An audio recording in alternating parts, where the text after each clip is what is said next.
ഈശോമിശിഹായ്ക്ക് സ്തുതിയായിരിക്കട്ടെ.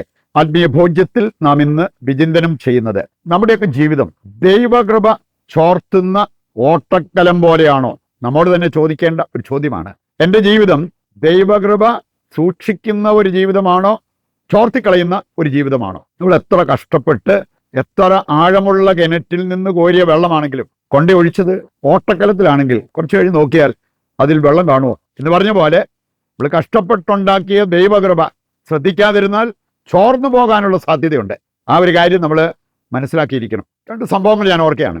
ഒന്ന്, വർഷങ്ങൾക്ക് മുമ്പ് ബാംഗ്ലൂര് നല്ല ജോലി ഉണ്ടായിരുന്ന ഒരു യുവാവ്. അവന് നല്ല ജോലിയും ശമ്പളമൊക്കെ ഉണ്ടായിരുന്നു. പക്ഷെ അവന് ബാക്കി മാതാപിതാക്കൾക്ക് കൊടുക്കാനോ അങ്ങനെ എന്തെങ്കിലും നല്ല കാര്യത്തിന് ഉപയോഗിക്കാനോ 10 പൈസ ഇല്ല. ശമ്പളം കിട്ടുന്നതെല്ലാം തീരും. ഇനി അതിൻ്റെ ഒരു പ്രധാനപ്പെട്ട കാരണം, അന്നത്തെ കാലത്തെ ഇങ്ങനെ വിദേശത്തേക്ക് ഫോൺ വിളിക്കണമെങ്കിൽ തന്നെ നല്ല ചിലവാണ്. ഇവന് പ്രേമിച്ചിരുന്ന ഒരു പെങ്കൊച്ചുണ്ട്.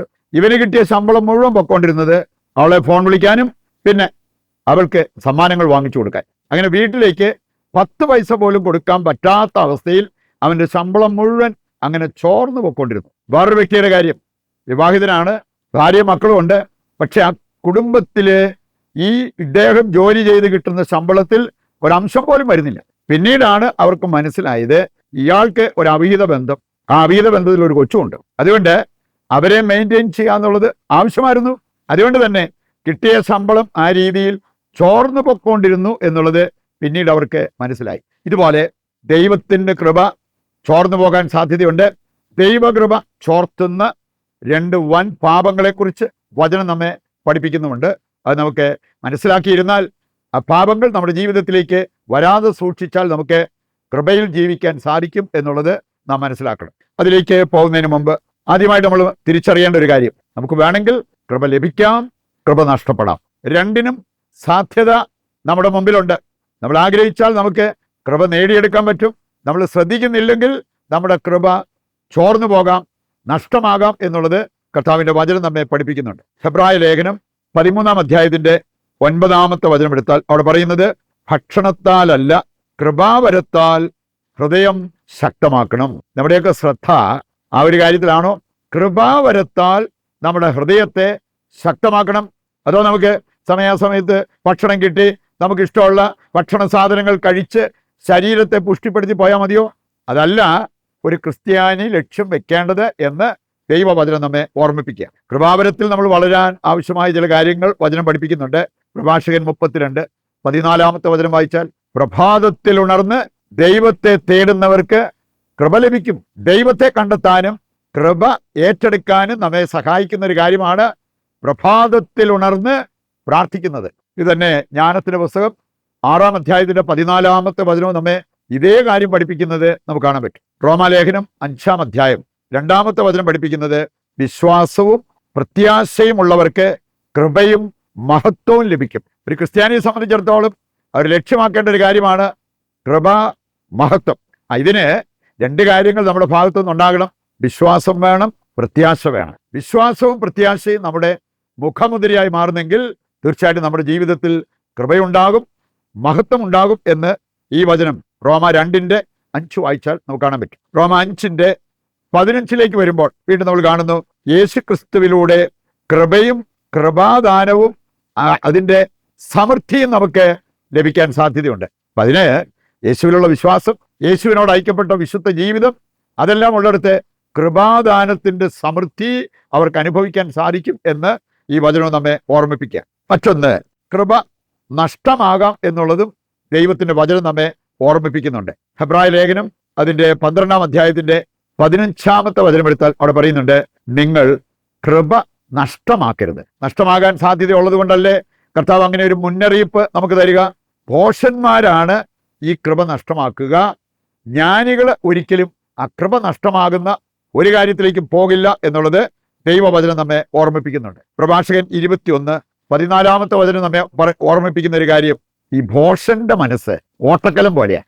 ഓട്ടക്കലത്തിന്റെ പ്രത്യേകത അതിനകത്ത് വെള്ളം നിൽക്കത്തില്ല എന്ന് പറഞ്ഞ പോലെ ദൈവിക ജ്ഞാനമില്ലാത്ത ഭോഷന്മാരായി ജീവിക്കുന്ന വ്യക്തികള് അവരിൽ നിന്നും കൃപ ചോർന്നു പോകും എന്നുള്ളത് കർത്താവിന്റെ വചനം നമ്മെ ഓർമ്മിപ്പിക്കുന്നു. ഗലാത്യർ 3-ാം അധ്യായം 3-ാമത്തെ വചനം നമ്മെ പഠിപ്പിക്കുന്നത്, ആത്മാവിൽ ആരംഭിച്ചത് ജഡത്തിൽ കൊണ്ട് അവസാനിപ്പിക്കുന്നത് ഭോഷന്മാരാണ്. ജ്ഞാനികൾ ഒരിക്കലും അങ്ങനെ ചെയ്യത്തില്ല. കുറെ വർഷങ്ങൾ നമ്മൾ നന്നായിട്ട് ജീവിച്ചിട്ടാണെങ്കിലും പിന്നീട് മോശമായാൽ നമ്മൾ ജീവിതം ജഡത്തിൽ അവസാനിപ്പിക്കുന്നവരെ പോലെയാകും.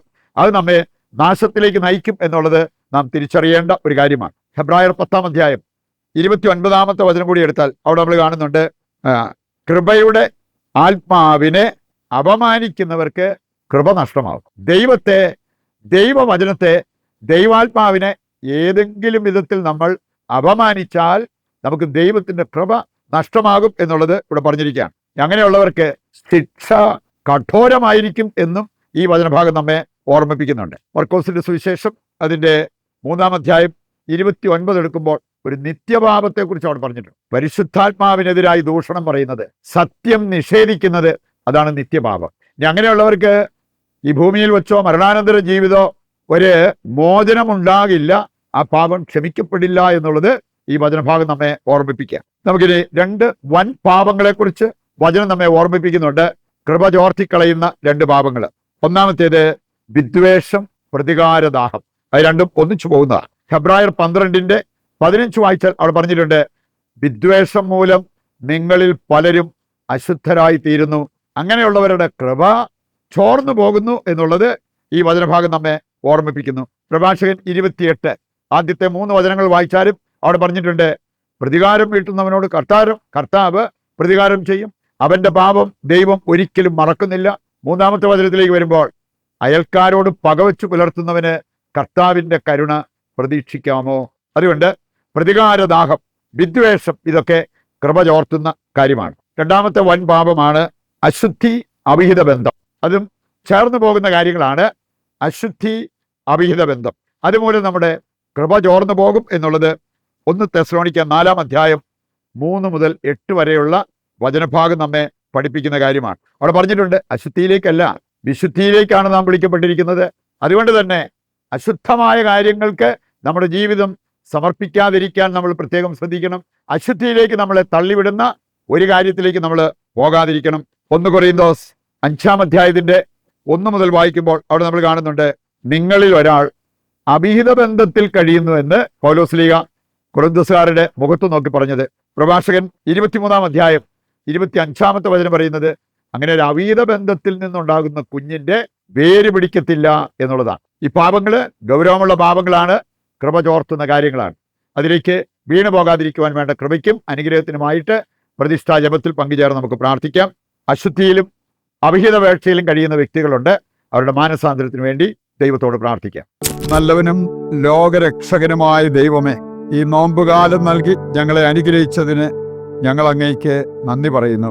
ഒരുവൻ ലോകം മുഴുവൻ നേടിയാലും തൻ്റെ ആത്മാവ് നഷ്ടമായാൽ അവൻ എന്ത് നേടി എന്നരുൾ ചെയ്ത ദൈവമേ, ആത്മീയ നന്മകളാൽ ഞങ്ങളെ അലങ്കരിക്കുകയും ആത്മരക്ഷ ഞങ്ങൾക്ക് പ്രദാനം ചെയ്യുകയും ചെയ്യണമേ. ഞങ്ങളുടെ എല്ലാ ആവശ്യങ്ങളിലും ഞങ്ങളെ സഹായിക്കുകയും ഈ ആരാധനയിൽ ഞങ്ങൾ സമർപ്പിക്കുന്ന നിയോഗങ്ങൾ നിറവേറ്റി തരികയും ചെയ്യണമേ. ആമേൻ. നമ്മുടെ എല്ലാ പ്രാർത്ഥനാ നിയോഗങ്ങളെയും ദൈവകരങ്ങളിൽ ഏൽപ്പിച്ചുകൊണ്ട് കർത്താവിനെ സ്തുതിച്ച് ദിവ്യകാരുണ്യത്തിന്റെ ആശീർവാദവും സ്വീകരിക്കാം. യേശുവേ നന്ദി. Hallelujah, hallelujah. കർത്താവേ, ഞങ്ങളുടെ എല്ലാ പ്രാർത്ഥനാ നിയോഗങ്ങളും അവിടുന്ന് കൈക്കൊണ്ട് ഞങ്ങൾക്ക് നന്മയാകുന്നത് നൽകി അനുഗ്രഹിക്കുവാൻ തിരുവുള്ളമാകണമേ. യേശുവേ നന്ദി, യേശുവേ സ്തുതി.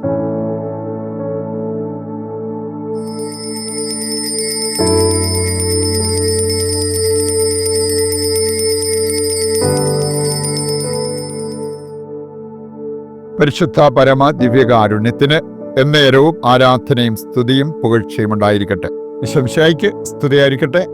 മറ്റൊരു എപ്പിസോഡുമായി വീണ്ടും നമുക്ക് നാളെ ഒന്നിക്കാം.